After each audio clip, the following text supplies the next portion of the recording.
I spoke 3 words, and $99 million appeared. Not by chance, not by luck, but by law. And those same 3 words, if you dare to speak them, can open the floodgates of your fortune. In this lesson, I will give you the very words that unlocked riches beyond measure. I will show you how the tongue is the planet that governs money, how your words set it in orbit, and how every dollar in your life obeys what you decree. You will see why struggle never brings wealth, and why command always does. You will learn how to speak with authority, how to erase the old records of lack, and how to step into the golden stream of endless supply.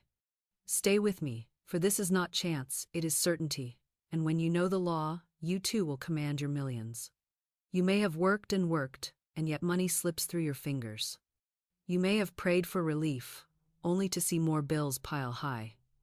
You may have tried every scheme the world suggested, yet still feel chained to lack. The world tells you, that is life. I tell you it is bondage to false law. For there is a higher law, a law hidden from most eyes that turns loss into gain, poverty into plenty, despair into joy.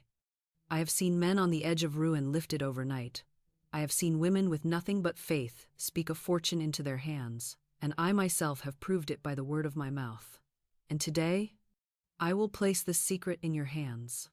In this teaching, I will show you step by step how I spoke 3 words into the silence of the night, and how those words carried the vibration of certainty that money could not resist. You will see why idle speech produces idle results, but words spoken in faith move mountains and open vaults. You will hear the stories of those who proved this law, how debts vanished, how riches flowed, how impossible doors swung wide. I will give you the exact affirmations that set this law in motion. And before we close, I will teach you how to speak your own 3 words. Tonight, words that will send a planet of fortune into orbit and return it to you laden with supply. Stay with me, for one sentence can change your world, and tonight you shall have it. Here's something most people completely miss. Money itself is not the true currency of life. Money is only a shadow, a reflection, a symbol. The real currency is words. Words buy and sell every condition of your existence. Words purchase your joy or your sorrow, your freedom or your bondage, your lack or your abundance. Every dollar you have ever held came first through the gate of a spoken word, whether yours or another's. This is why I say with all authority, words are the true coin of the spirit, and when you learn to spend them wisely, your purse will never be empty. Think of how men and women around you speak. One says, I can't afford it. Another says, money slips through my hands. Another says, I never get a break. And what do you see? The words they have spoken are the bills they are spending, and their lives pay out the exact balance of their decrees. Yet the one who says, I am divinely supplied. Riches come to me under grace in perfect ways. Sees doors open, debts dissolve, and channels flow. The same air carries both kinds of words, but the law answers them differently. For words are not empty breath, they are commands written in the unseen, and the unseen always pays its debts. Why is this so? Because the universe is a perfect accountant. The subconscious mind records every phrase, every declaration, every prophecy of your lips, and it balances the ledger by sending back to you an experience exactly what you have written in speech. That is why you cannot afford to speak lack, even in jest. A woman once joked for years about going to the poorhouse. She thought it harmless, even amusing. But her subconscious took it down in ink, and in time her wealth vanished, her comforts fled, and she found herself on the edge of the very poorhouse she had named. Her words were her currency, and she had spent herself into poverty. And I tell you, if words can buy you sorrow, they can also buy you joy. If words can purchase ruin, they can just as surely purchase riches. Another student of mine had but $2 left. Instead of crying over them, she blessed them, saying, I see you multiplying. I see you drawing more to you. This is the purse of spirit, and it can never be depleted. She spoke over those $2 as though they were seeds of gold. And within days, she received a gift of $6,000. What had she done? She had spent words of blessing, and the universe returned the change in her favor. So I ask you, what words are you spending today? Are you throwing away your fortune on complaints and curses, or are you investing wisely in decrees of abundance and praise? Your tongue is your bank. Your speech is your wallet. Your phrases are checks that the universe must honor. The balance of your life is the sum of your words. Never again say, I am broke. Never again say, I can't afford it. Never again say, nothing ever works out for me. For every such word is a coin tossed into the dust. Instead, let your speech be filled with gold. I walk in plenty. I am a magnet for supply. My purse overflows. Money comes to me freely, richly, joyously, and ceaselessly, under grace, in perfect ways. These words are not fantasy, they are law. And when you spend them, they return to you pressed down, shaken together, and running over. And yet, while words are currency, the kind of words you spend determines the kind of return you receive. Many speak from faith, and they see increase. Many speak from fear, and they see loss. In the next part, I will show you why fear words are just as magnetic as faith words, and how to turn every utterance into a fortune instead of a famine.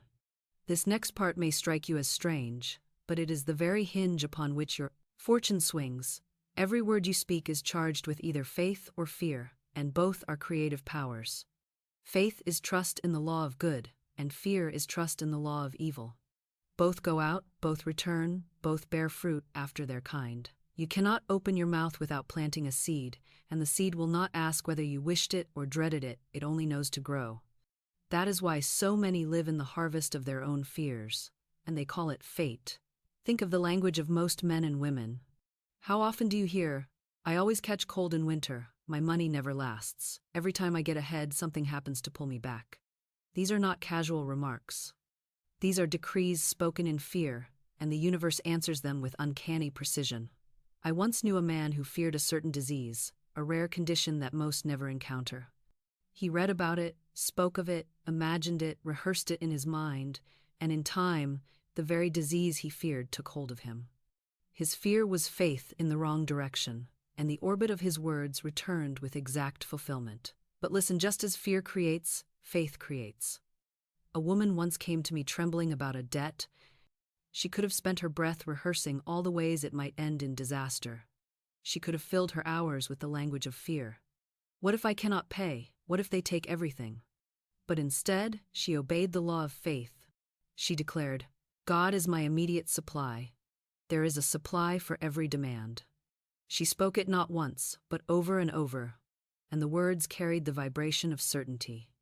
And in perfect time, the supply came in the most unexpected way.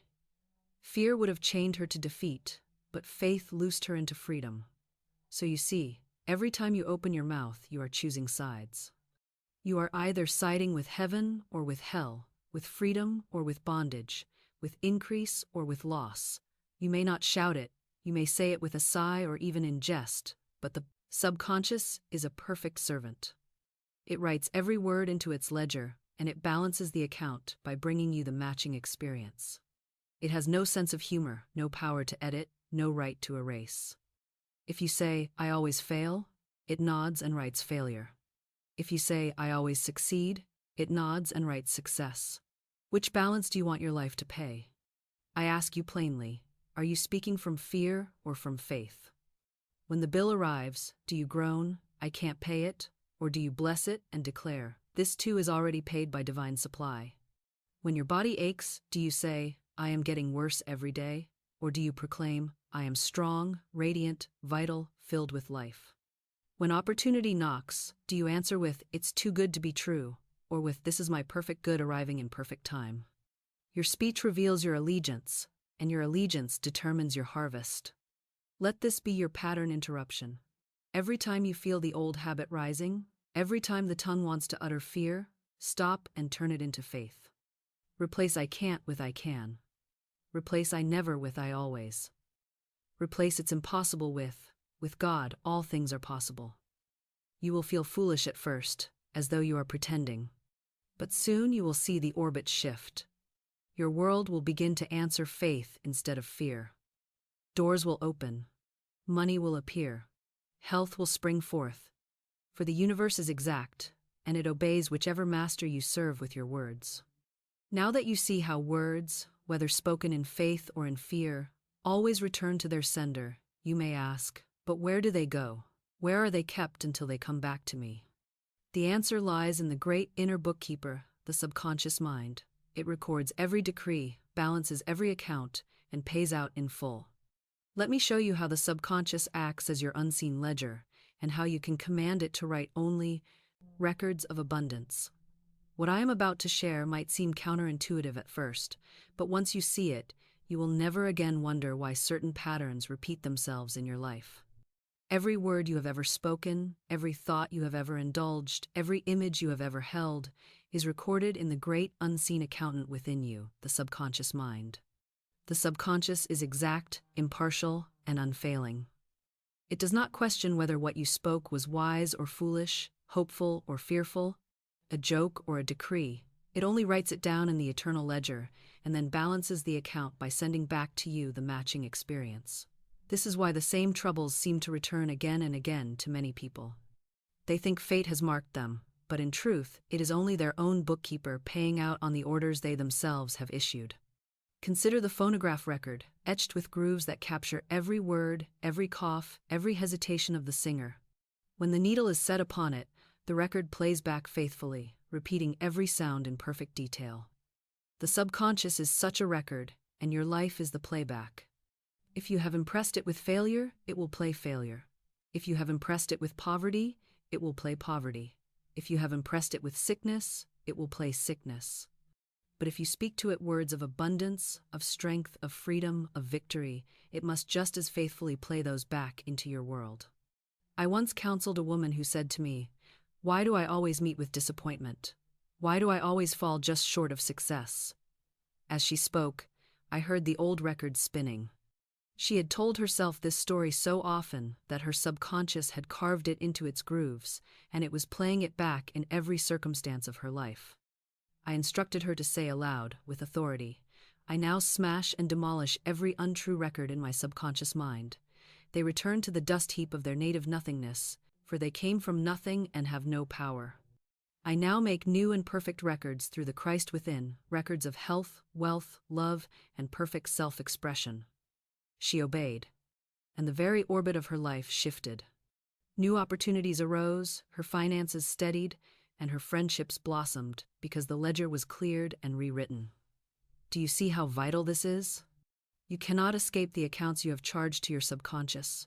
It will collect and pay out every one until you cancel them with the higher law.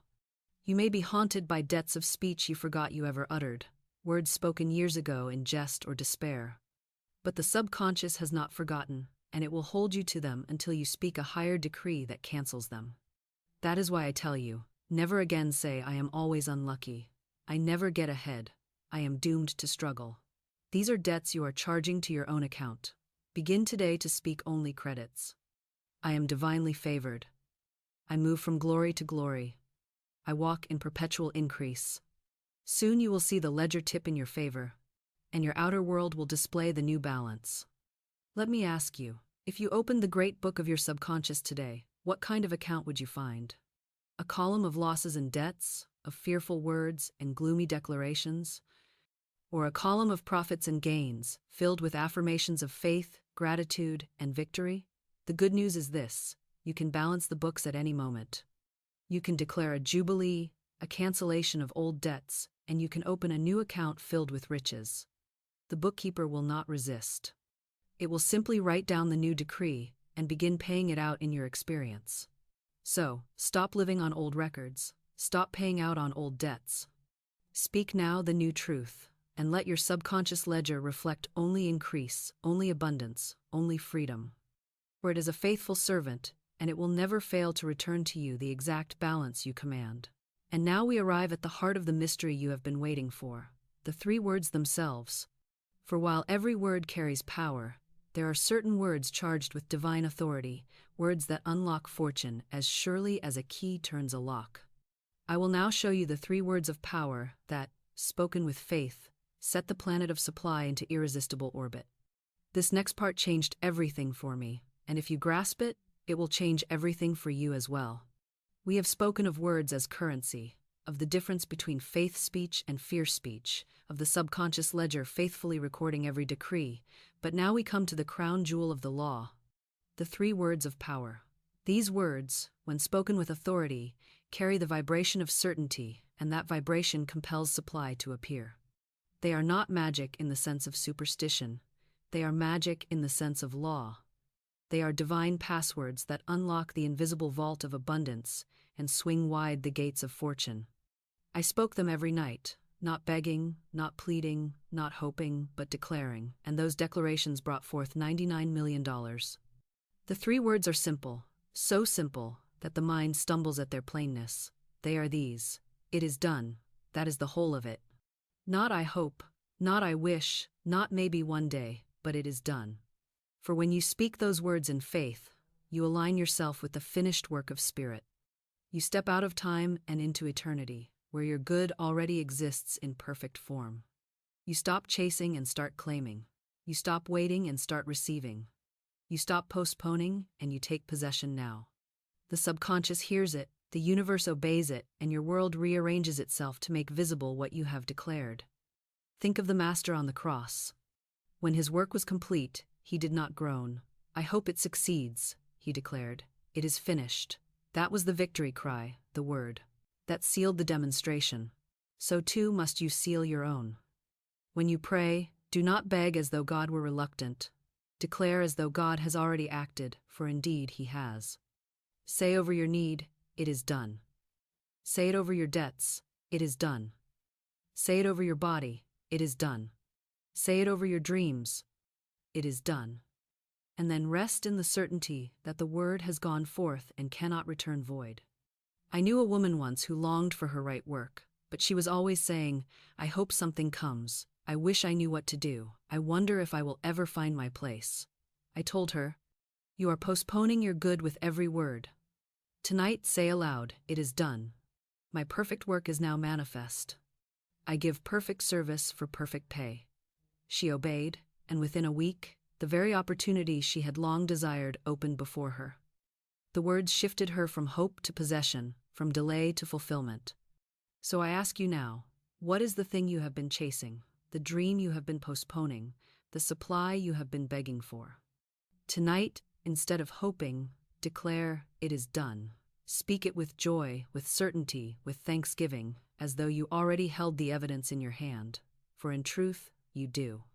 The unseen is more real than the seen, and when you affirm its reality, the seen must conform. Do not be deceived by appearances. Even if your purse is empty, say, it is done. Even if the letter of demand is in your hand, say, it is done. Even if your body is weary, say, it is done, and soon the orbit will shift, the ledger will balance in your favor, the demonstration will appear. For these 3 words are the royal decree, the shout of triumph, the seal of victory. They are the language of faith at its highest pitch, and when spoken with authority, they compel the universe to deliver. Transition to Section 2. Now, having spoken the 3 words, you must prepare for the result. For to say, it is done, without making room is like digging no ditch before the rain. The blessing will fall, but where shall it flow? In the next section, I will show you the law of expectancy, how to dig your ditches wide and deep, so that when the flood of supply comes, you are ready to receive it in full measure. Here's something most people completely miss. They say the words of faith with their lips, but with their actions they prove their unbelief. They declare, it is done, but they still walk like beggars. They affirm, my supply is certain, yet they shrink back in fear when the smallest opportunity to act arrives.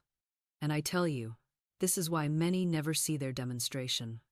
For faith is not only words, it is deeds.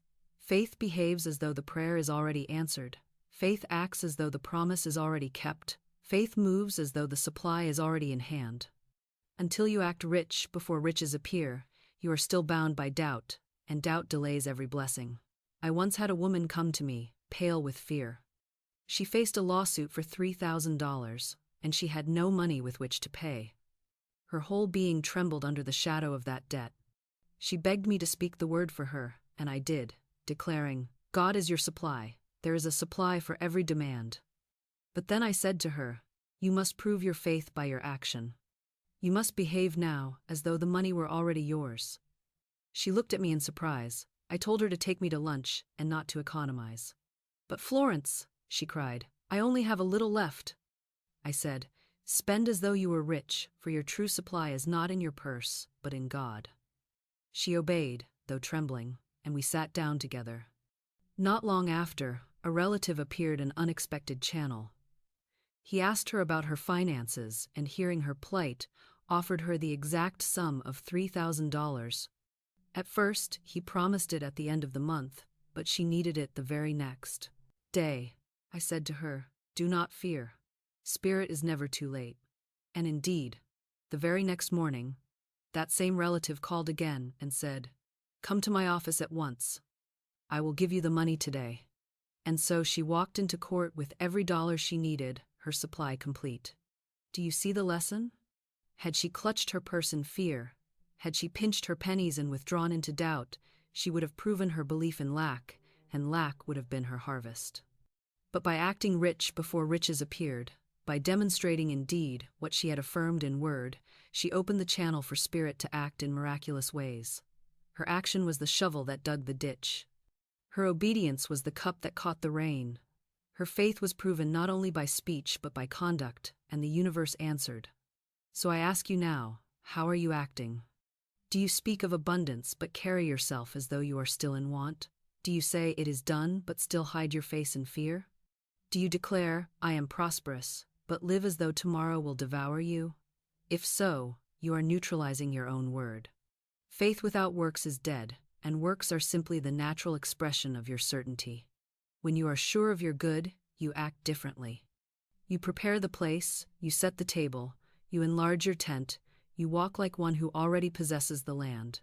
Therefore, begin today to act as though it were already done. Buy the small token of your faith, even if the larger thing has not yet appeared. Set aside a place for your dream. Prepare your room for the blessing. Move in confidence, and let your actions preach the same sermon your lips declare. For when word and deed unite, the demonstration cannot delay. And yet, many still wonder why, though they act in some measure of faith, their results seem delayed. The reason is this: while faith prepares, fear delays. Fear is always working in the background, rehearsing failure, picturing disaster, and preparing for calamity. In the next part, I will show you how fear undermines your demonstration and how to silence it so that faith alone may prepare your good. This next part may seem subtle, but it explains why so many people speak the words of faith, even act upon them a little, and still find themselves waiting as though heaven were deaf to their cry. The truth is this: faith prepares the way, but fear delays it. Faith digs the ditches wide, but fear fills them with sand. Faith opens the doors, but fear bolts them shut again. Faith is swift and sure, but fear is sluggish, suspicious, double-minded, and it drags every blessing into tomorrow. The world is full of those who speak, "It is done," and then spend the rest of the day rehearsing in detail what they will do when it fails. They plan their excuses, they picture their defeat, they prepare for the worst while claiming to expect the best. And the subconscious, ever faithful, reads those secret preparations and answers them with exact demonstration. I knew a man once who begged me to speak the word over his finances. He had a large obligation coming due, and he said, "Florence, I truly believe God will provide." Yet, as he spoke, I saw the shadow of fear in his eyes. I asked him what he had been thinking, and he confessed, "All night long I rehearsed what I would say if I could not pay. I imagined the shame, I pictured the quarrel, I prepared the argument." I said to him, "Can you not see that you are neutralizing the very treatment I have given? You are digging ditches for failure instead of supply. You are preparing a road for calamity instead of blessing. Spirit will never leave you destitute, but your fear is closing the channel by which your good would arrive." Until he cast away that inner rehearsal of failure and replaced it with a vision of success, his demonstration remained delayed. This is the subtle trap of fear. It disguises itself as prudence, as wisdom, as realism. A woman says, "I must set aside for illness, just in case," and she has already carved a channel for sickness to flow. A man says, "I must save for a rainy day," and he has already invited the storm. And when the sickness comes, when the storm breaks, they say, "I knew it," never realizing they themselves prepared the stage. For every preparation is a prophecy, and the subconscious balances the books according to the prophecy you act upon. So what must you do? Prepare only for good. If you are tempted to rehearse the tragedy, interrupt yourself and rehearse the triumph instead. If you are tempted to imagine the shame, picture instead the victory. If you are tempted to plan excuses, plan the celebration. Replace every "what if I fail" with "when I succeed." Replace every "I fear delay" with "my supply comes swiftly, under grace, in perfect ways." Do this faithfully, and you will find delays vanishing, channels clearing, opportunities racing to meet you, because faith prepares and faith hastens. Let this be your rule: never dig a ditch for fear, dig only for faith. If you catch yourself preparing for lack, stop and prepare for plenty. If you find yourself rehearsing disaster, stop and rehearse your demonstration. Faith is a magnet, and when you hold it steadily, it draws your good with speed. Fear is a weight, and when you cling to it, it drags your good into delay. You choose which master to serve, and whichever you serve will answer you with perfect faithfulness. And now we come to the golden oil that makes faith multiply swiftly: gratitude. Gratitude turns the little into much. It transforms $2 into thousands. It makes $8 open the door to a fortune. In the next part, I will show you how thanksgiving multiplies every seed and how a heart of praise sets money flowing like a river. Here's something most people completely miss. They believe gratitude is only a response, a polite gesture after the word "blessing has arrived," a thank you whispered once the table is already set. But true gratitude is not a reaction, it is creation. Gratitude is the voice of faith. Gratitude is the fragrance of a soul that already knows the gift is given, the purse is full, the harvest is ripe, even when the field looks barren. Gratitude multiplies because it proves to infinite supply that you already believe. It is the oil that keeps the lamp burning through the night, and the moment you give thanks before you see, you are declaring to the universe, "I know it is mine, I know it is done, and I rejoice in it now." That vibration calls forth multiplication without delay. I once had a woman come to me with only $8 in her purse. She was weary, she was frightened. She said, "What can this small sum do for me?" I said, "Good, we shall bless the $8, and it will multiply as surely as Jesus Christ multiplied the loaves and the fishes, for every man and woman has the power to bless and multiply, to heal and to prosper." I spoke the word over her. Infinite Spirit, open the way for great abundance for this woman. She is an irresistible magnet for all that belongs to her by divine right. She obeyed my instruction to bless the money, to give thanks for it as though it were already multiplied, to picture it drawing more to itself. Within days, unexpected channels opened, and she received thousands of dollars, from 8 to thousands, all by the law of gratitude. Do you see the principle? What you bless increases. What you curse diminishes. If you bless your money, no matter how little, it grows. If you curse it, complain of it, call it never enough, it shrinks. If you bless your work, it prospers. If you grumble over it, it withers. If you bless your body, it grows strong. If you despise it, it weakens. The law is exact. Gratitude is the magnet of increase. Complaint is the poison of decrease. Think of the child who receives a gift. If he beams with joy, claps his hands, and says, "Thank you, thank you," does not the giver long to give more? But if he frowns and says, "Is that all?" is not the giver's heart closed? The universe is the same. It is eager to pour out its treasures, but it answers the vibration of your heart. Gratitude opens the floodgates, complaint bolts them shut. So I ask you, what are you saying over the little you hold today? Do you look at your bank balance and sigh, "This is nothing"? Or do you bless it and say, "I see you multiplying, I see you growing, I see you drawing abundance to yourself"? Do you look at your home and say, "It is too small, too shabby"?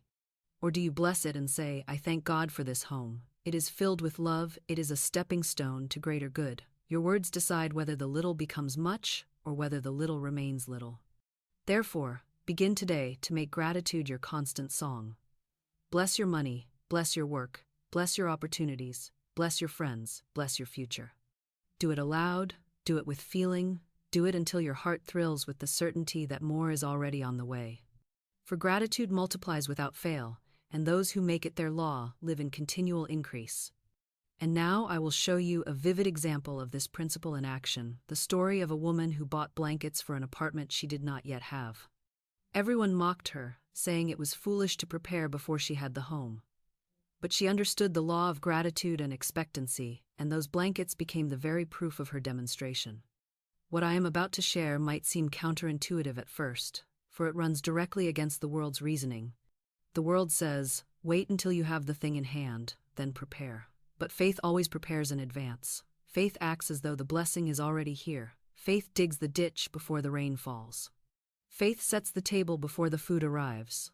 Faith makes the bed before the house is found. And I will show you how a woman proved this law in a most remarkable way through nothing more than a pair of blankets. It was during a season when apartments in New York City were scarce. Thousands were searching, landlords were besieged, and every vacant room had a line of applicants stretching around the block. Reason said it was impossible. Friends shook their heads and told her, "You will have to store your furniture. You will never find an apartment in this market. Isn't it too bad?" But she refused their pity. She said, "You need not feel sorry for me. I am a Superman, and I will find the right apartment." She came to me for treatment, and I declared the word, "Infinite Spirit, open the way for the right apartment for this woman. It is already prepared, and she walks into it by divine appointment." Soon after, she was moved to buy blankets. Immediately, fear whispered, "Don't buy them, you may never get an apartment, and then the blankets will mock you." But she caught the lie and answered, "I will prove my faith by buying the blankets. I will dig my ditch by making ready."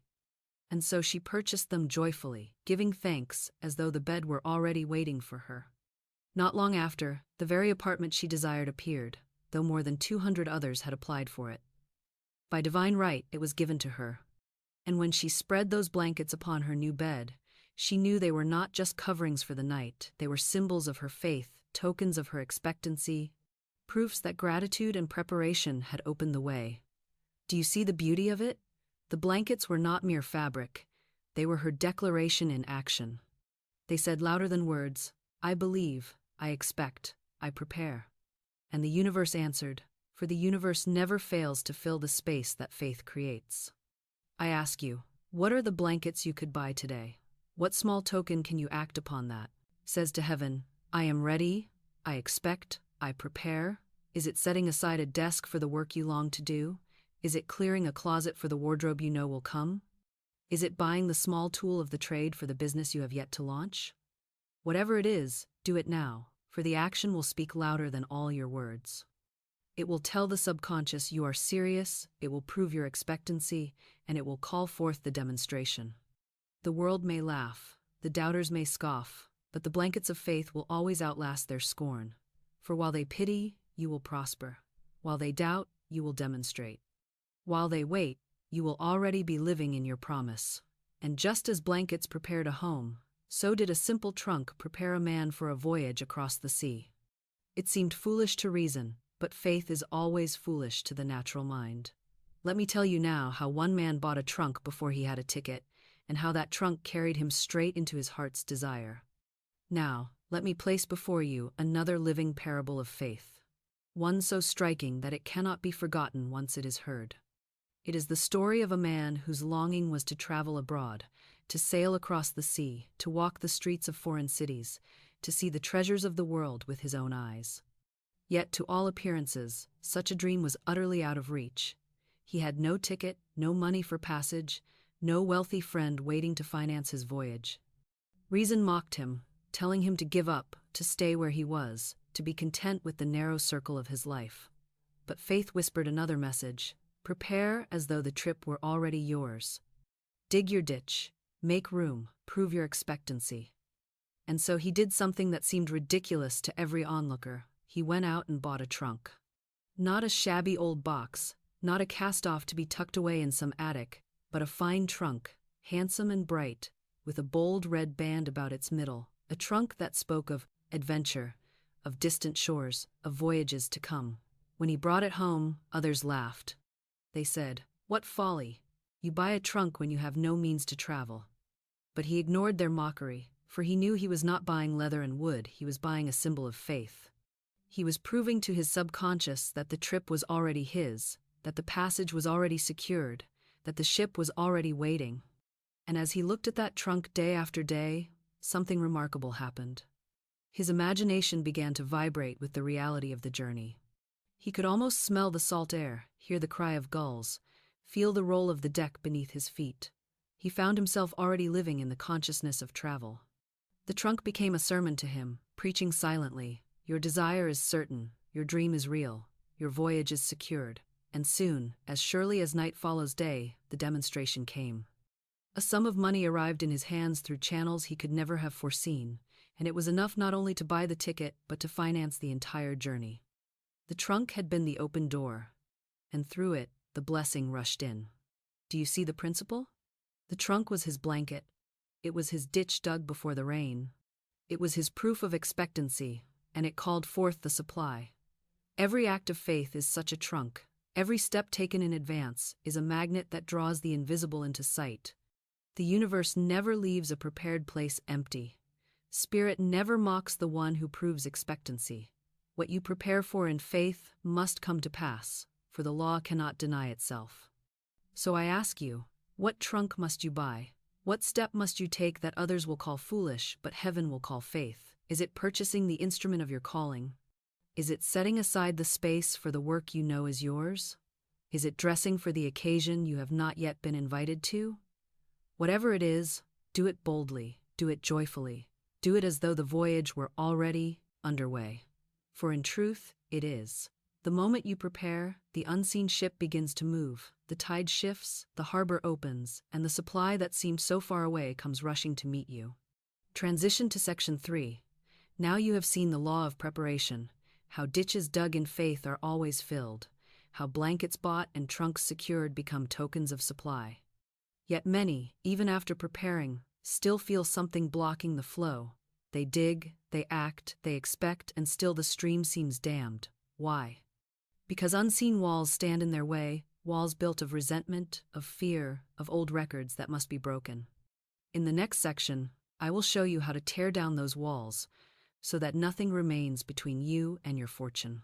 Here's a truth that few are willing to face, and yet it explains why so many find themselves blocked even after they have spoken the word, even after they have acted in faith. Even after they have dug their ditches wide and deep, they prepare, they affirm, they expect, and still the blessing seems to hesitate. Why? Because an invisible wall stands before them, shutting out their good, and that wall is resentment. Resentment is one of the most dangerous forces in life, for it is a hidden chain that binds you to the very conditions you despise. You may dig your ditches, but if your heart is filled with bitterness, the rain cannot flow. You may speak your affirmations, but if your soul clings to envy, your words lose their power. Resentment is a wall as real as the stones of Jericho, and until it falls, the land of promise lies beyond your reach. I knew a woman once who envied the gift her friend had received. Every time she saw it, her heart burned, and though she smiled outwardly, inwardly she cried, "Why should she have it, and not I?" That envy rose up like a wall before her, and she found herself shut out of her own blessing. I gave her an affirmation. What God has done for others, He now does for me and more. She repeated it until her bitterness dissolved, until she could bless her friend's good as though it were her own. And when her heart was clean, her own demonstration came not only the gift she longed for, but something even greater. That is the way of the law. When resentment is dissolved, good rushes in, often in double portion. But resentment wears many disguises. It may not always be open jealousy. Sometimes it is a quiet grievance carried for years, a wound never healed, a wrong rehearsed until it has etched itself into the subconscious. It may be anger against a parent, bitterness toward a former friend, hostility toward an employer. You may say, "It is nothing, I hardly think of it," but the subconscious thinks of it constantly, and it builds the wall higher every day. Until forgiveness is complete, until you can bless those who hurt you, your good cannot fully flow. So I ask you plainly, whom are you resenting? Who rises in your mind with bitterness, with anger, with envy? Is there someone whose success makes you feel smaller? Someone whose words still sting when you recall them? Someone you cannot bless without gritting your teeth? That is your Jericho, and until the wall falls, you remain outside the gates. The remedy is simple, but it must be applied with sincerity. Speak the word of release. Say aloud, I fully and freely forgive everyone, and I loose them to their highest good. What God has done for others, He now does for me, and more. There is no competition in divine mind. My blessing is secure, my supply is sure, and nothing can withhold it. Say it until your heart softens, until the bitterness fades, until you can genuinely wish good to those you once envied. Then the wall will tremble, the stones will crack, and your good will pour through the breach. Resentment is heavy, forgiveness is light. Resentment closes, forgiveness opens. Resentment binds. Forgiveness frees. Choose today which you will carry, for the walls will not fall by themselves. You must bring them down with the shout of blessing, with the word of release, with the declaration of goodwill. And when you do, the land of promise will lie open before you, ready for you to enter. And yet, resentment is not the only wall. There is another, darker still, that holds multitudes in bondage, and that wall is fear. Fear is simply faith turned upside down, faith in evil instead of good, faith in failure instead of success. In the next part, I will show you how fear, left unchecked, becomes a fortress that blocks every blessing, and how you can tear it down with the same word of truth. This next truth may sound strange to the reasoning mind, but it explains why so many people live chained to the very conditions they dread. Fear is not weakness alone. Fear is faith, faith turned upside down, faith in evil instead of good, faith in failure instead of success, faith in sickness instead of health, faith in lack instead of abundance. Fear is belief made negative, and belief of any kind is creative. Fear paints its pictures with such vividness that the subconscious mind accepts them as commands, and once impressed, it proceeds to bring them forth into form with the same obedience it gives to words of faith. That is why the man who continually rehearses calamity finds calamity at his door, and why the woman who always expects trouble never fails to meet it. Fear is inverted faith, and it is just as magnetic, just as powerful, just as certain to return with demonstration. I knew a man once who lived in constant dread of a rare disease. He read every book on the subject, examined his body for symptoms, spoke often of his fears. Though his friends laughed at him, though reason told him his worry was needless, he had already planted the seed of disaster. The subconscious, unable to distinguish between a fear and a desire, received the repeated impression and began to play it back. In time, the disease he dreaded took hold of him, and it carried him to his grave. It was not the disease that slew him, it was his faith in the disease. His fear was his prophet, and it spoke ruin into his body. But I tell you this, just as fear creates, faith creates. One student of mine was tormented by constant worry. He expected disaster at every turn. He said, "I cannot help it. I am always afraid." I gave him a simple affirmation: why worry? It will probably never happen. It may seem light, even foolish, but it carried the vibration of truth. He repeated it until the fear lost its grip, until the habit of expecting calamity was broken. And soon his life, which had been one long series of petty troubles, straightened itself into harmony. The pictures of fear had been replaced by the pictures of faith, and the ledger of his subconscious began to write a new story. Fear wears many disguises. It may call itself caution, prudence, realism. A man says, "I must set aside money for a rainy day," but he is already inviting the storm. A woman says, "I must prepare for illness," and she is already carving the channel for sickness to come. They think they are wise, but in truth, they are fearful, and their preparations are prophecies. And when the storm breaks, when the illness comes, they shake their heads and say, "I knew it," never realizing that their knowing was their undoing. So let me ask you plainly, what are you fearing? What images do you entertain in the secret chambers of your mind? Do you picture yourself losing, failing, falling? Do you rehearse what you will say when disaster strikes? Do you keep in readiness the words of defeat? If so, you are already decreeing your own bondage. Cast out those fears now, replace them with faith. Declare boldly, "I walk in the light of divine protection. No evil can befall me, no loss can touch me, no delay can bind me. God is my shield, my supply, my sure defense, and I am safe." Say it until the fear trembles. Say it until the wall shakes. Say it until your heart is at rest. Fear cannot live where praise abides. Fear cannot hold where thanksgiving reigns. Fear cannot bind the soul that has fixed its eye upon the good. So lift your eyes, lift your voice, and proclaim the opposite of your dread. Speak life against death, supply against lack, joy against sorrow, faith against fear. For just as inverted faith creates ruin, true faith creates abundance, and the law will never fail to return to you the image you hold most dearly.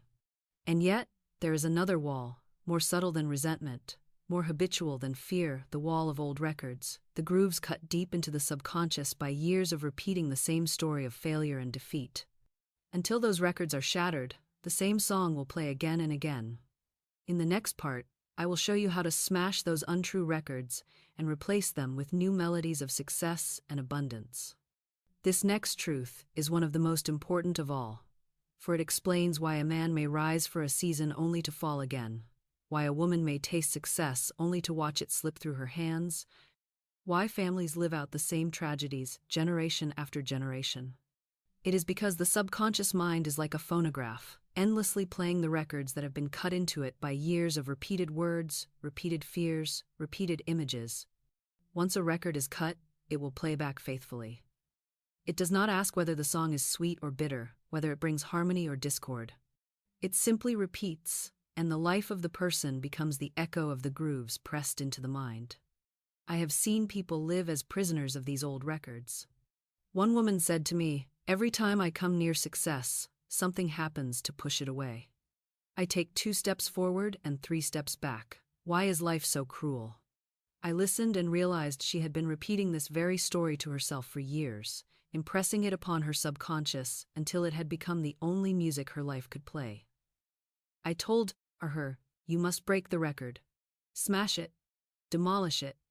It is not truth, it is only an engraving of your own fears, and it must be shattered by a stronger word." I gave her this decree.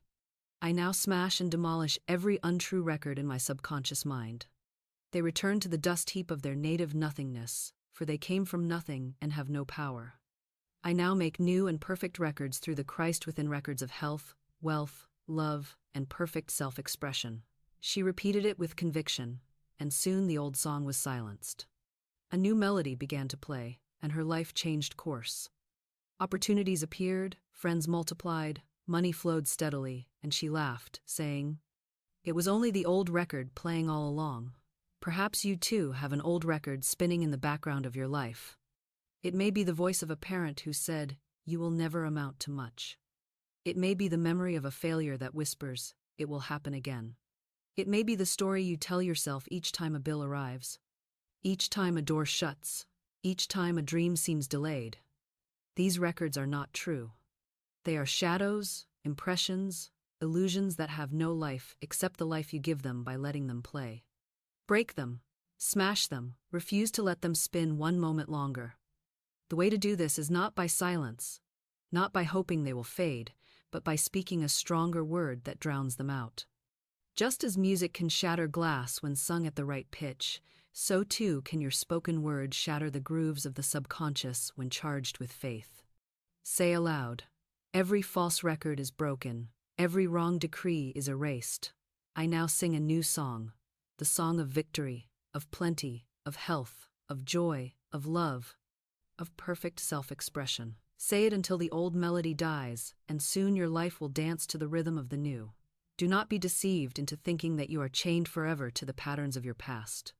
The past has no power, unless you continue to play it. The subconscious is obedient, not creative.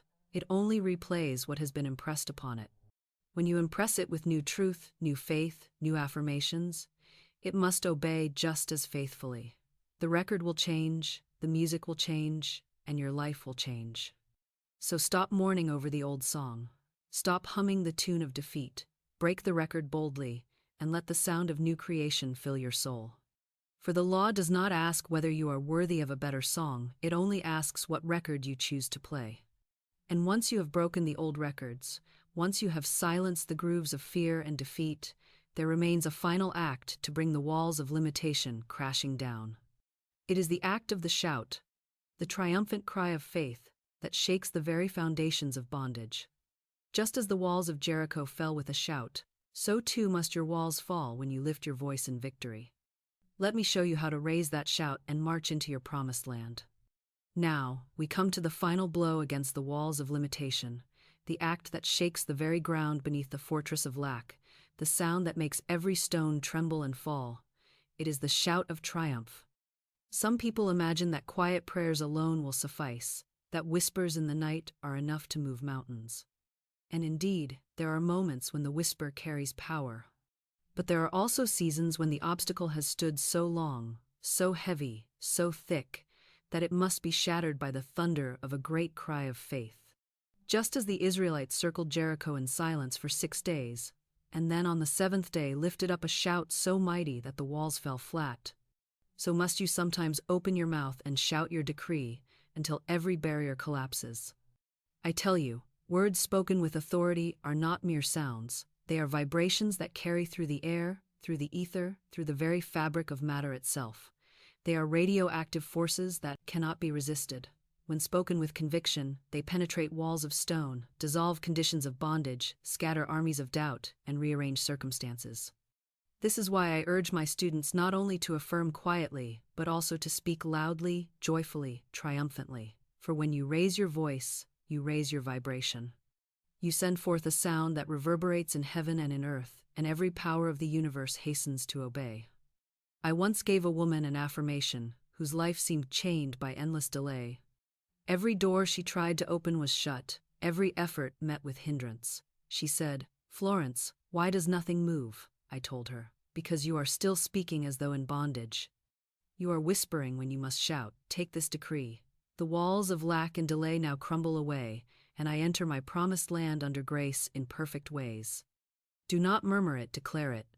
Shout it aloud until you feel the walls shake." She obeyed. She stood in her room and shouted the words again and again until her whole being thrilled with power. She saw in her inner vision the walls cracking, the stones tumbling, the dust rising, and within days, the demonstration came. Delays vanished, channels opened, opportunities poured in. Her shout had broken the spell, and her good flowed freely. Do not fear to lift your voice. Do not shrink back as though God is offended by volume. God is glorified by the shout of triumph, for it proves you believe, it proves you rejoice before the evidence, it proves you know the battle is already won. When you shout, you are not pleading, you are proclaiming. You are not begging, you are commanding. You are not asking, will it come?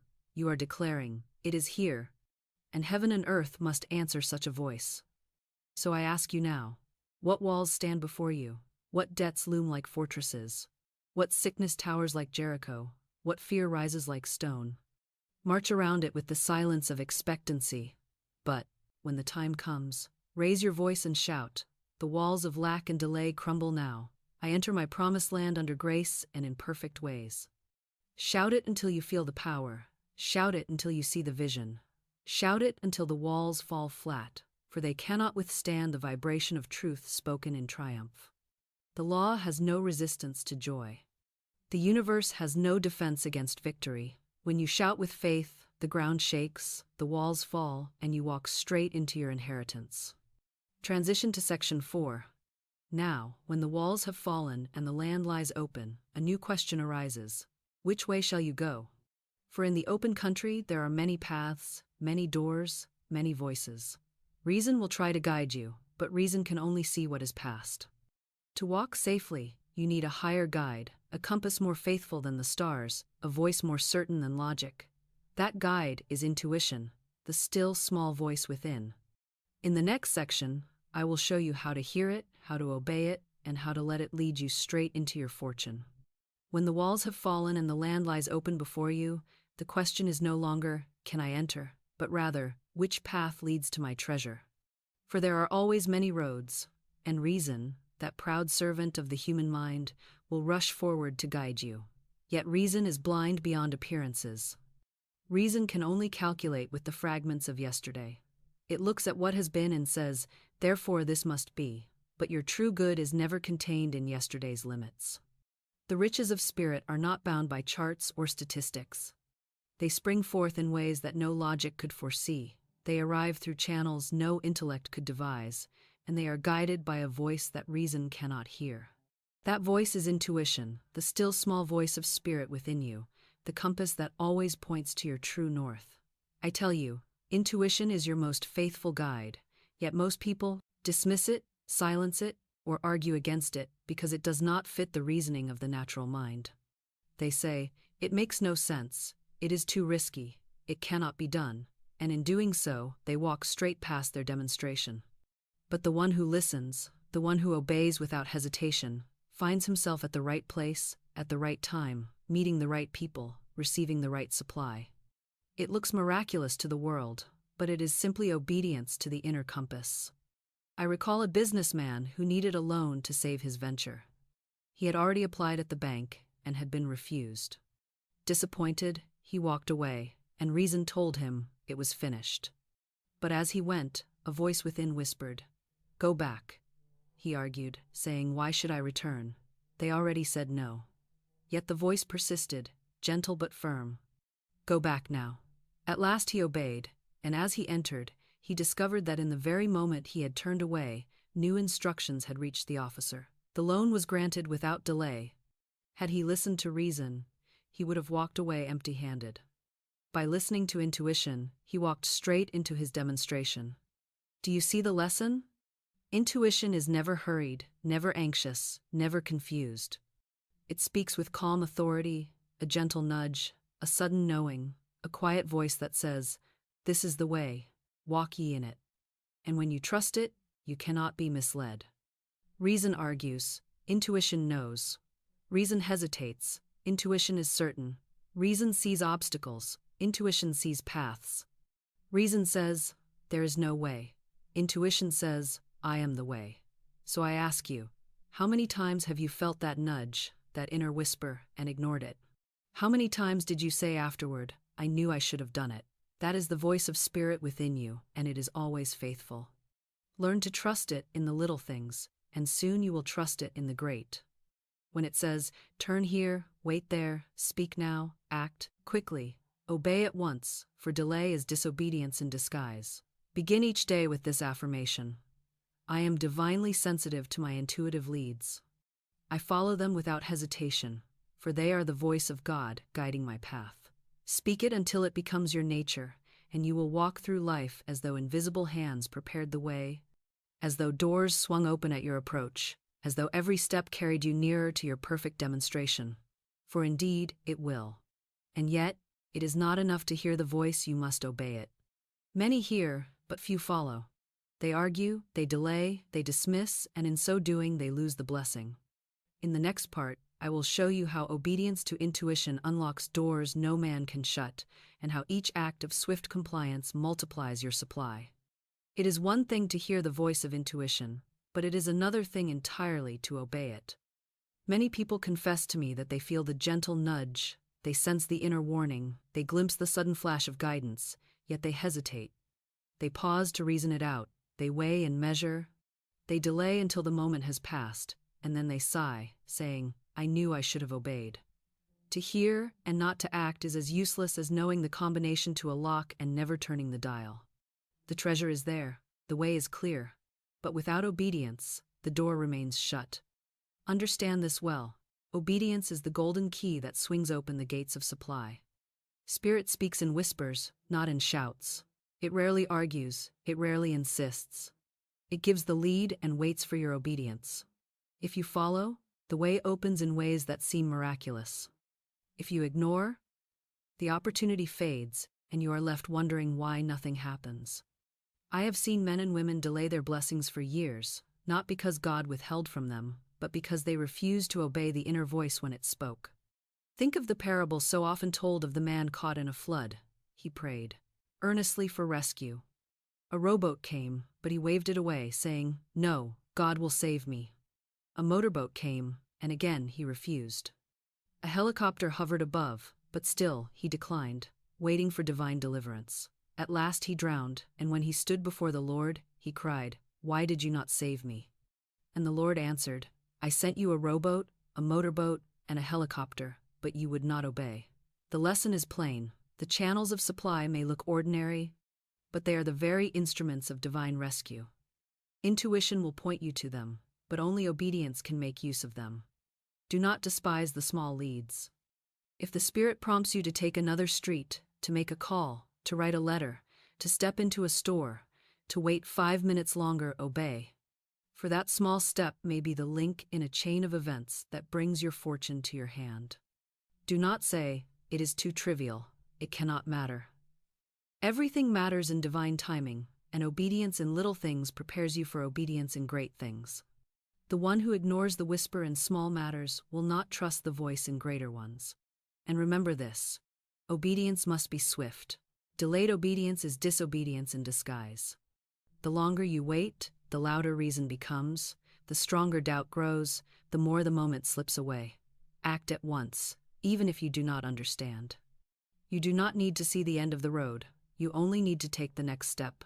Spirit sees the whole path, and if you obey step by step, you will arrive at your destination without strain or struggle. Say each day, "I am quick to hear and swift to obey. I do not argue with intuition, I do not delay, I do not resist.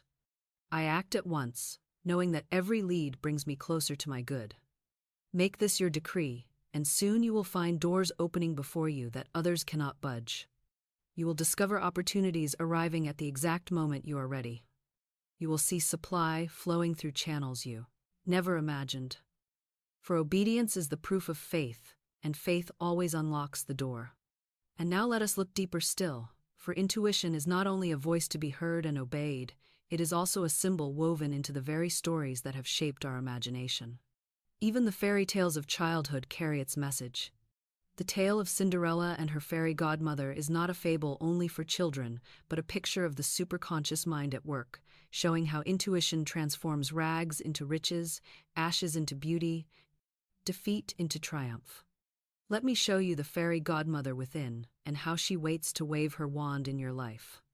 Since childhood, men and women have been captivated by fairy tales, dismissing them as fancy or make-believe. Yet these stories endure because they carry eternal truths, clothed in symbols that even a child can grasp. One of the most powerful of these tales is the story of Cinderella. For hidden within it is the secret of the superconscious mind, the inner guidance, the divine intuition that transforms a life of ashes into a life of glory. Cinderella is not merely a girl in rags tormented by a cruel stepmother and envious sisters. She is the picture of the soul, weighed down by old thought forms, bound by limitation, mocked by the voices of fear, resentment, and self-pity. Those step-relatives are not people outside of us. They are the inner suggestions that tell us we are unworthy, that we are doomed to serve, that our time of joy will never come. But just when the darkness seems final, the fairy godmother appears. Who is she? She is the superconscious mind, the Christ within, the still small voice of spirit that knows nothing of rags or ashes but sees only the royal design of the soul. She waves her wand, symbol of the spoken word, charged with faith, and instantly the old conditions dissolve. The pumpkin becomes a carriage, the mice become horses, the rags become a gown of beauty, and Cinderella herself shines forth in the radiance that was hidden all along. This is not fantasy, it is the law in action. The subconscious mind, filled with the old records of defeat, cannot lift you. The conscious mind, trapped in reasoning, cannot free you. But the superconscious, the godmother within, sees only perfection, and when you call upon it, it brings forth your true estate. Yet mark this well. The fairy godmother warns Cinderella that the spell will break at midnight. What does this mean? Midnight is the symbol of returning to the old state of consciousness, the pull of habit, the drag of fear. How often do people rise in faith, catch a glimpse of their abundance, feel the thrill of their demonstration, and then let the clock strike 12 and slip back into the rags of doubt? They wake from the ball of victory and say, "It was only a dream," and at once the carriage turns to a pumpkin. The lesson is clear: you must hold the new vision. You must continue to affirm, continue to walk as the princess, continue to believe that the glass slipper fits, and what of the prince? He is the symbol of your heart's desire, the perfect match for your soul's vibration. He searches for the one whose foot fits the slipper, and he will not rest until he finds her. Your good is seeking you, even as you are seeking it. It is drawn to you by law, for the pattern of your soul has already cut the mold of your demonstration.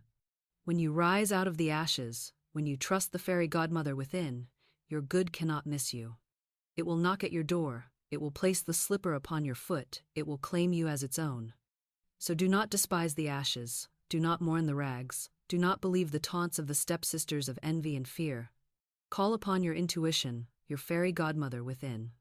Say aloud, the Christ within me now waves the wand of truth. My rags are gone, my carriage awaits, my destiny is secure. I step into my palace, under grace, in perfect ways. Say it with joy, say it with certainty, say it as, though the ball were already in progress and the prince already at your side. For in truth, it is so. Transition to Section 5.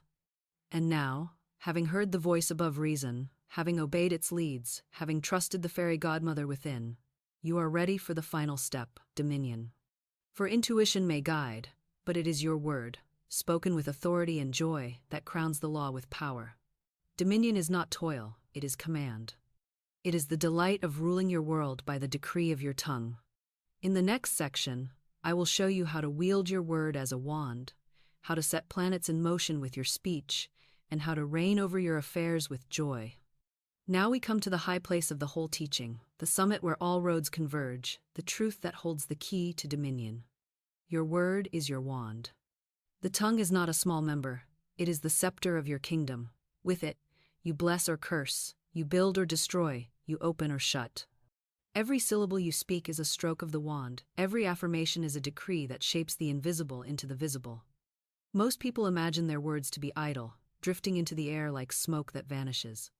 But I tell you, words never vanish. They are living seeds, creative forces, invisible planets flung from your lips into orbit, destined to return bearing the harvest of their kind. You cannot speak without creating, and you cannot create without reaping what you have spoken.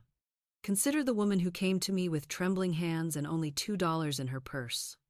She looked at me with despair, saying, "What can I do with this?" I said to her, "We shall bless it. We shall speak the word over it, for the purse of spirit can never be depleted. These $2 are not small, they are seeds, and when blessed, they will multiply beyond measure." I instructed her to declare aloud, "I bless this money, and it multiplies. It is divinely magnetized, and it draws to me riches from every side. My purse is filled, pressed down, shaken together, and running over with good, under grace, in perfect ways." She obeyed, and with joy she released $1 as a gift, proving her faith, holding fast to the affirmation. And soon after, she received a gift of $6,000. What had changed? Not the dollar, not the purse. It was the word. The wand had been waved, and the universe answered with exact obedience. Your word is the wand that lifts the fog of confusion, that parts the sea of difficulty, that unlocks the treasure house of supply. I recall another demonstration. A fog had settled thick over the sea, so heavy that the horns of the ships moaned in warning and all seemed lost in delay. But a woman, filled with faith, declared, "There are no fogs in divine mind. The sun now shines. I give thanks that the fog is lifted." Almost immediately the mist rolled away and the sun burst forth. Nature itself had bowed to the word of faith. If fog obeys, if seas obey, if the very weather obeys, shall not money obey, shall not opportunities obey, shall not every condition of your life obey when you speak with conviction? But mark this well, the wand has no power in the hand of the doubter. The parrot that repeats a phrase without conviction sees no demonstration. It is not the sound alone, but the spirit behind the sound, the faith that charges the word, the authority with which it is spoken, that makes the wand effective. Do not speak like a beggar knocking at the door. Speak as a ruler issuing a decree. Speak as one who knows that what is declared is already finished in the unseen and must now come into sight. So I ask you, what words are you wielding? Are you striking your world with curses, saying, "I never succeed, I can't get ahead, everything goes wrong for me"? Or are you waving the wand of blessing, saying, "I now draw from the abundance of the spheres my immediate supply. Doors fly open, channels are clear, riches rush to meet me, under grace, in perfect ways"? Your life will tell you which wand you have been wielding, for it is the reflection of your words.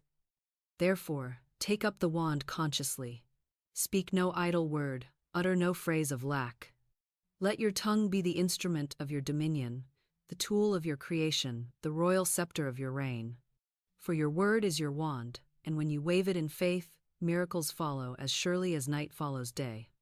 And now, having seen that your word is your wand, let us look further at how these words travel.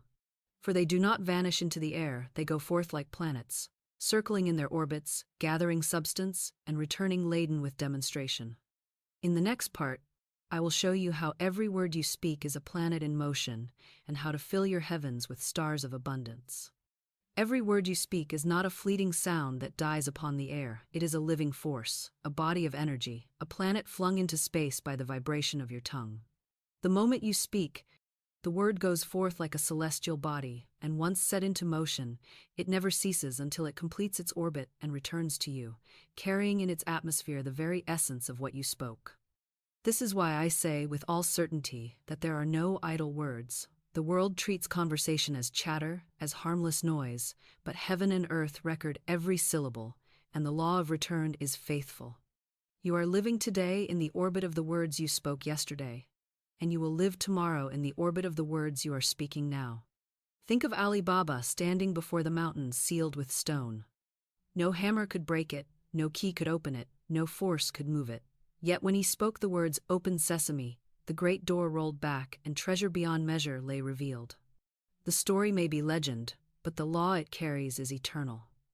Words are the keys, and they set planets in orbit that return bearing treasures. When you cry, "Open Sesame" with faith, the doors be carry nine, of opportunity, which reason called immovable, swing wide before you. I have seen this law proved time and again.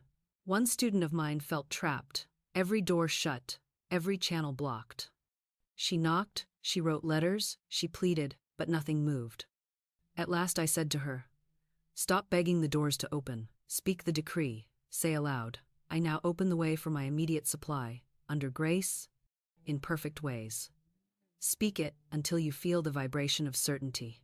She obeyed, and before long, doors that had been sealed for years swung open, and her supply rushed to meet her.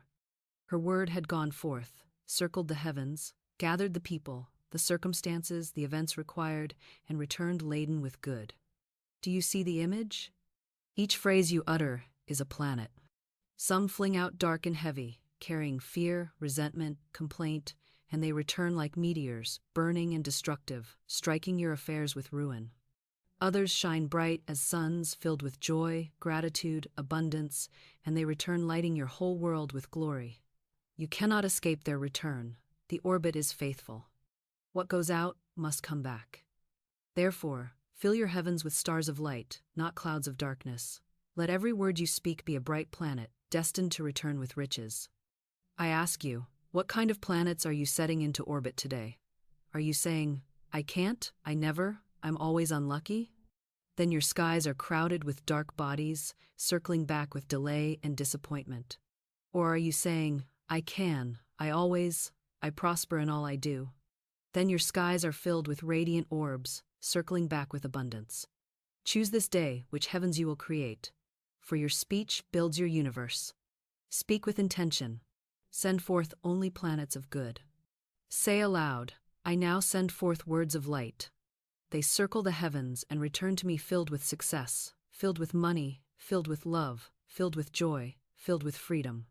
They cannot return void, but must accomplish that whereunto they are sent. And as surely as the stars rise and set, your words will come back to you with their harvest. Now that you see your words as planets in orbit, let us look at the royal decrees you can send forth, the affirmations that command the heavens. For not all words are equal, some carry the ring of dominion, the tone of a king upon the throne. In the next part, I will give you the very affirmations that shatter walls, erase debts, multiply money, and open doors. These are the words of dominion, and when you speak them, the universe bows to obey. When a king sits upon his throne, he does not rise to argue with his subjects. He does not plead with them. He does not hope they will obey. He issues a decree, and the decree is law. So it is with you, child of the infinite.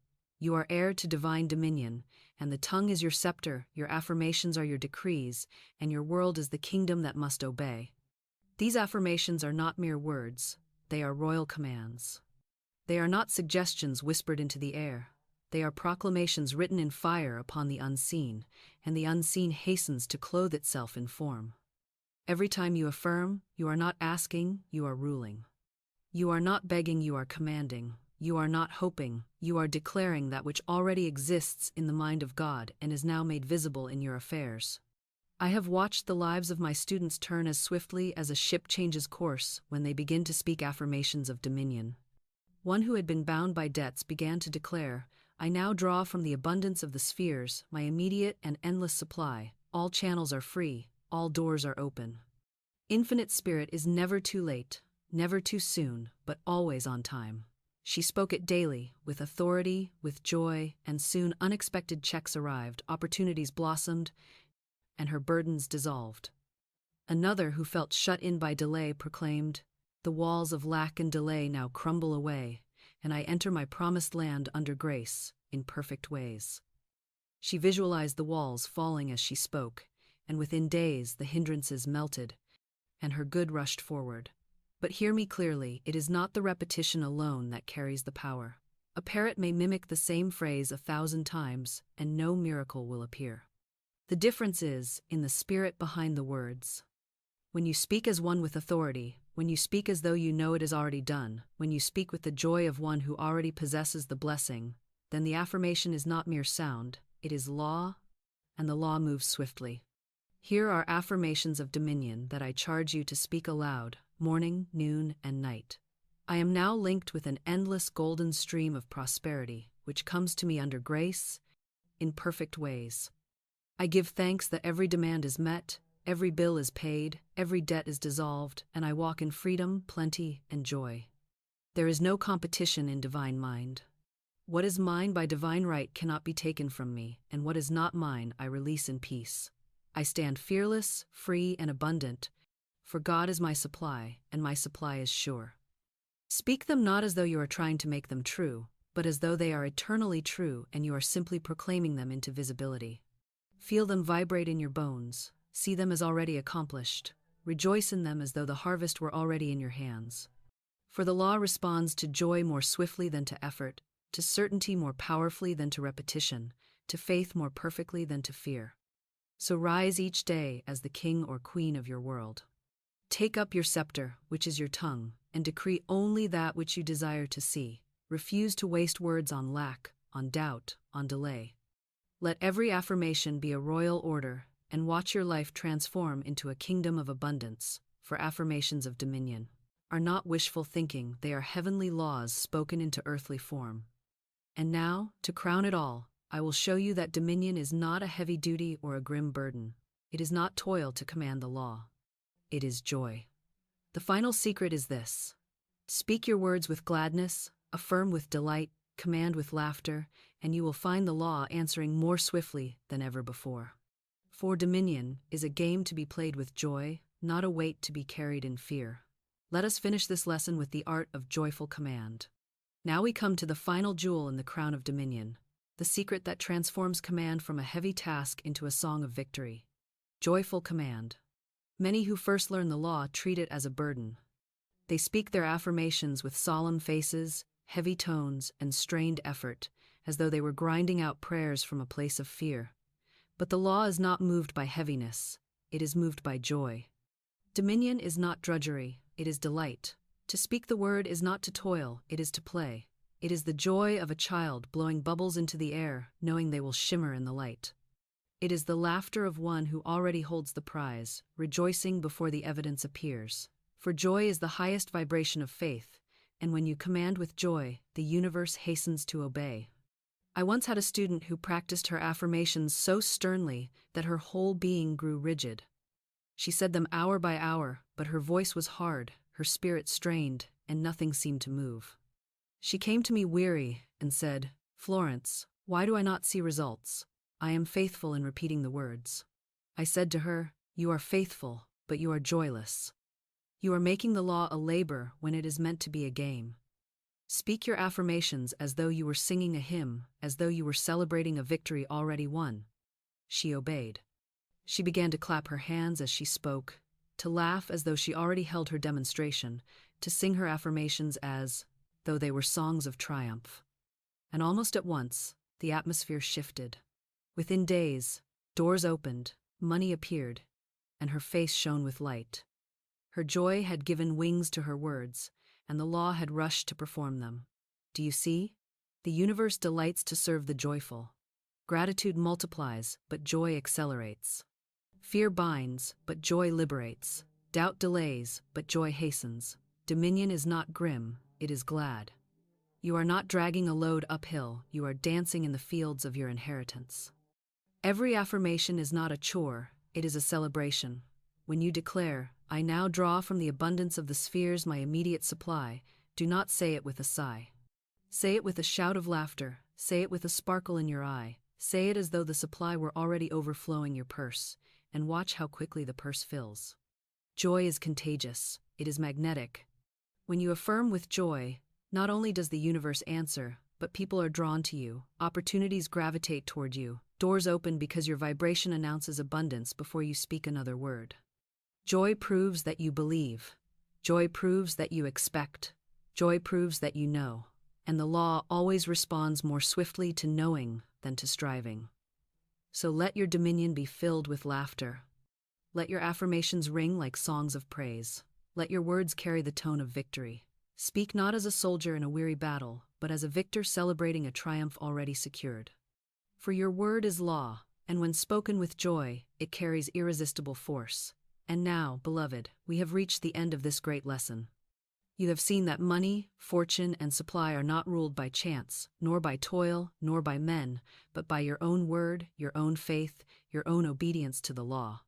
You have learned to dig your ditches, to break your walls, to follow your compass, to wield your wand, and to rule with joy. Let us now seal it all with a closing word of summary, a final affirmation of power, and an invitation to the greater mysteries yet to come. Beloved, we have walked together through the great revelation of the spoken word, and now the time has come to gather the threads into a single tapestry and seal the teaching with a decree of power. You have seen that life is not ruled by luck, nor by chance, nor by the sweat of your brow, but by law divine, eternal, unchanging law.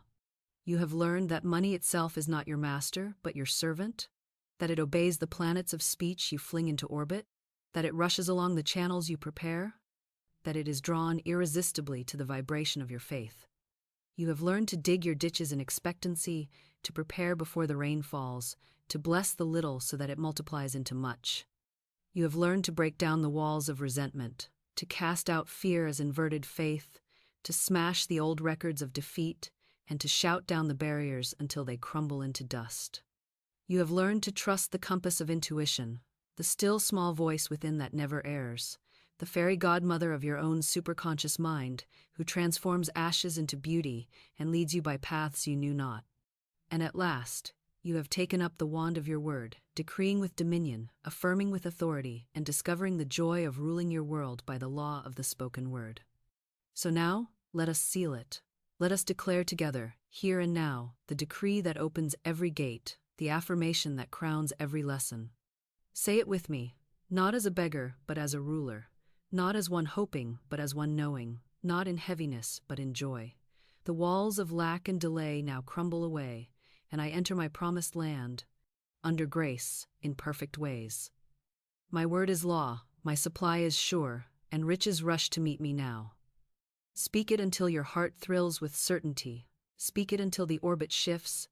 Speak it until the demonstration comes running to your hand.